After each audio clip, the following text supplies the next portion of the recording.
Ron Paul with your weekly update for May 18th. I have been very pleased with the progress of my legislation, H.R. 1207, which calls for a complete audit of the Federal Reserve and removes many significant barriers toward the transparency of our monetary system. This bill now has nearly 170 co-sponsors with support from both Republicans and Democrats. Senator Bernie Sanders has introduced a companion bill in the Senate, S-604, which will hopefully begin to gain momentum as well. I'm very encouraged to see so many of my colleagues in Congress stand with me for greater transparency in government. Some have begun to push back against this bill, and I am very happy to address their concerns.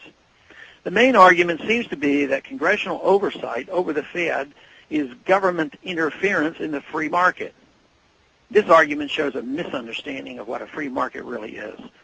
Fundamentally, you cannot defend the Federal Reserve and the free market at the same time. The Fed negates the very foundation of a free market by artificially manipulating the price and supply of money, the lifeblood of the economy.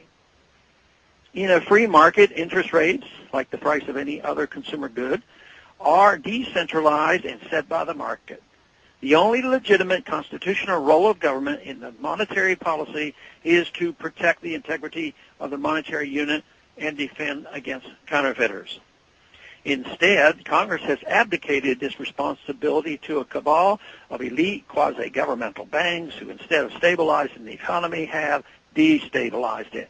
It took less than 2 decades for the Federal Reserve to bring on the Great Depression of the 1930s. It has also inflated away the value of our currency by over 96% since its inception. It has invisibly stolen from the poor and given to the rich through this controlled inflation, and now openly stolen through recent bank bailouts. It has predictably exacerbated the very problems it was meant to solve. Detractors have also argued that the Fed must remain immune from the political process and that the more congressional oversight would distort their very important decisions.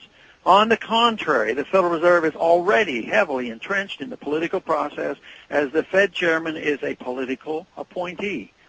High-level officials routinely make the rounds between positions at the Fed, member banks, Treasury, and back again, taking care of friends and each other along the way. As far as the foolishness of placing complex monetary policy decisions in the hands of politicians, I couldn't agree more. No politician or central banker, no matter how brilliant, is smart enough to know more than the market itself. The failure of central economic planning has been witnessed over and over. It's frankly beyond me why we ever agree to try it again and again. To understand how unwise it is to have the Federal Reserve, one must understand the magnitude of the privileges they have. They have been given the power to create money by the trillions and to give it to their friends under any terms they wish with little or no meaningful oversight or accountability.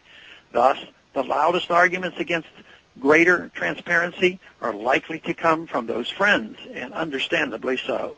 However, it is the responsibility of every member of Congress to represent the interests of the people that sent them to Washington and find out what has been happening with our money.